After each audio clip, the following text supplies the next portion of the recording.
Chapter 3. Meanwhile, Chichikov, quite pleased with himself, was already rolling along the high road. As we now know his main preoccupation, it should be no surprise to us to find that he soon became altogether absorbed in it again.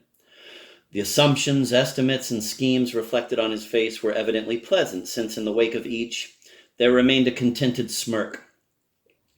Thus absorbed, he paid no attention to his coachman, who, pleased with his reception by Manilov's servants, was making very sound observations to the dappled side horse on the right.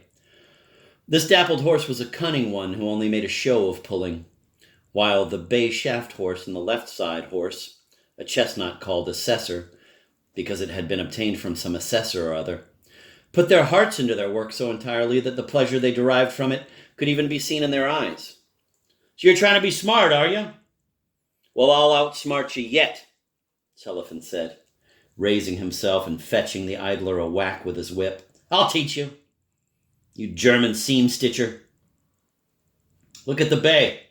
There's a respectable horse for you. He does his share, and I'll gladly give him an extra measure of oats just because he's a respectable horse. And Assessor here's a good horse, too. Come now. What are you twitching your ears for?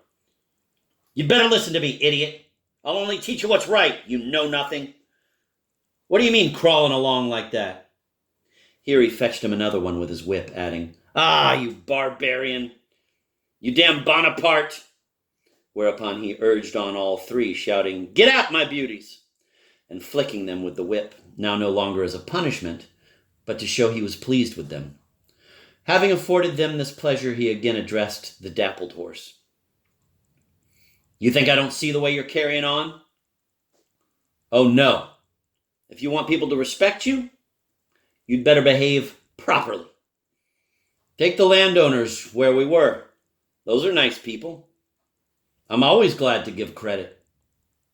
With a good fellow, I'm always friends, always on the best of terms. It's always a pleasure to drink tea or have a bite to eat with him.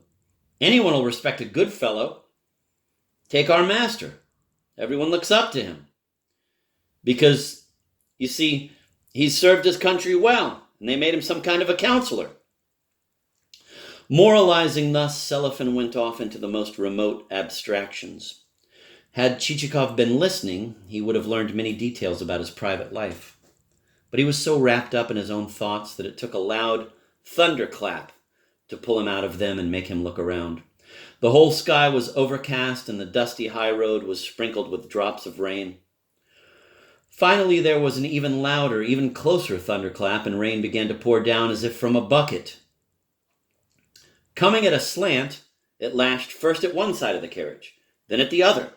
Then, changing its attack and falling straight, it beat down on the top. Finally, it began to spray in on Chichikov, hitting him in the face. This caused him to draw the leather curtains, which had two round openings in them, especially designed for observing the view, and to order Selifan to drive faster. Selifan, too, interrupted in the middle of his peroration, grasped that this was no moment to dilly-dally, produced some kind of a gray cast-off from under his seat, donned it, tightened the reins, and shouted to his horses, which were barely ambling along, feeling pleasantly relaxed after his lecture. But for the life of him, Selifan could not remember whether they had gone past 2 or 3 turns.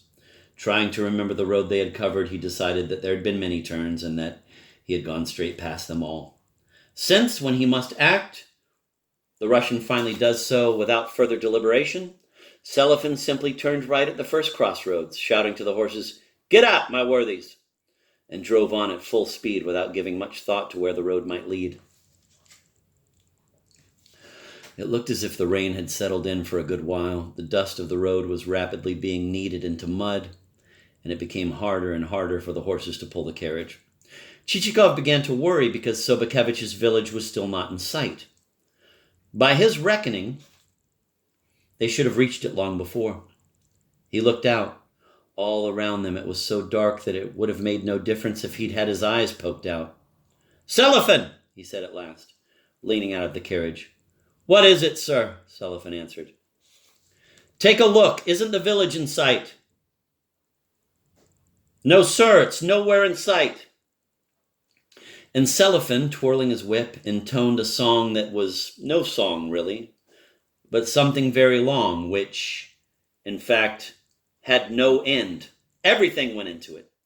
All the encouragements and urgings for horses which are used from one end of Russia to the other, every imaginable epithet, whatever happened to come into his head, till it reached the point where he was referring to the horses as bureaucrats.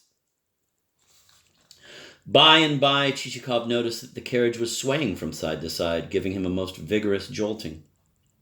This made him realize that they had turned off the road and were probably lumbering across a plowed field. Selifan must have realized it too, but he didn't breathe a word. "Hey, you scoundrel! What kind of a road have you got us onto?" Chichikov said. "What can you do, sir, in such weather? Can't see my own whip in this blackness." Whereupon Selifan caused the carriage to tip so violently that Chichikov had to hold on for dear life. Only then did he notice that Selifan was drunk. "Hold it! Hold it! You'll upset us!" he shouted. "Oh, no, sir. How could I upset it?" Selifan said. "I know it isn't right to upset it. No, I won't upset it, whatever happens." And with that, he started slowly turning the carriage. He turned it, until finally it turned over altogether. Chichikov found himself with hands and feet in the mud. Selifan did succeed in stopping the horses, although, in fact, they'd have stopped by themselves, being quite spent anyway. Such an unexpected development utterly astounded Selifan. He got down off the box and stood there, arms akimbo, while his master was trying to scramble out of the mud. After a little reflection, he said, "Who'd have thought it? It turned over." "You're drunk as a cobbler," said Chichikov. "Oh, no, sir. How could I be drunk? I know it isn't right to get drunk. Had a chat with a friend. Because it's all right to have a chat with a good man. There's nothing wrong in that. We had a snack together, too. A snack can't do no harm. It's surely all right to have a snack with a good man." "And what did I tell you the last time you got drunk? Huh? Remember?" Chichikov asked. "Yes, Your Excellency. How could I possibly forget? I know my duties. I know it's not good to get drunk. Had a chat with a good man because—" "You wait! I'll give you a thrashing that'll teach you how to chat with a good man." "Just as your grace pleases." Selifan was amenable to all suggestions. "If I'm to be thrashed, I'm to be thrashed. I'm not the least bit against it. Why not a thrashing if that's what's needed? That's what the master wishes. Thrashing's needed because the peasant gets spoiled, and order has to be kept. If that's what's needed, then let there be a thrashing. Why not?" His master was quite unable to find an answer to such reasoning.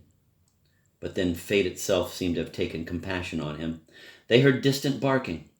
Heartened, Chichikov told him to whip up the horses. The Russian coachman has an instinct that replaces sight, and sometimes his eyes close tight. He'll go forging ahead, and lo and behold, he'll always arrive somewhere or other. Seeing nothing, Selifan set his horses on such a straight line for the village that he only stopped when the carriage shaft struck against a fence, and there was decidedly nowhere further to go. Through the thick veil of pouring rain, Chichikov could only make out something that looked like a roof. He sent Selifan to look for the gate, and this, undoubtedly, would have taken a long time if, in Russia, there weren't savage dogs instead of doormen. These announced his arrival so loudly that Selifan had to stick his fingers in his ears. A light flashed from a small window, reaching the fence in a misty streamlet that showed our travelers the gate.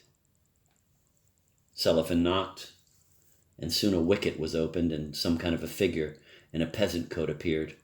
Master and servant heard a hoarse woman's voice. "Who's that knocking? What's come over you?" "We were driving through," Chichikov said. "May we stay the night?" "Ah, you're a nimble one," the old woman answered. "What a time to come. What do you think this is here, an inn? A lady landowner lives here, for your information. What could we do? We got lost. You don't think we could have spent the night out in the steppe in this weather?" "Yes, it's dark weather. Bad weather," Selifan added. "Quiet, you fool," Chichikov said. "But who are you, then?" the old woman asked. "A gentleman." The word gentleman made the old woman stop and think.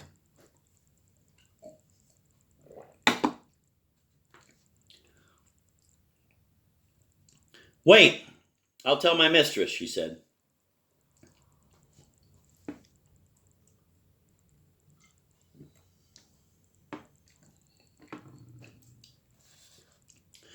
2 minutes later, she reappeared with a lantern. The gates were opened.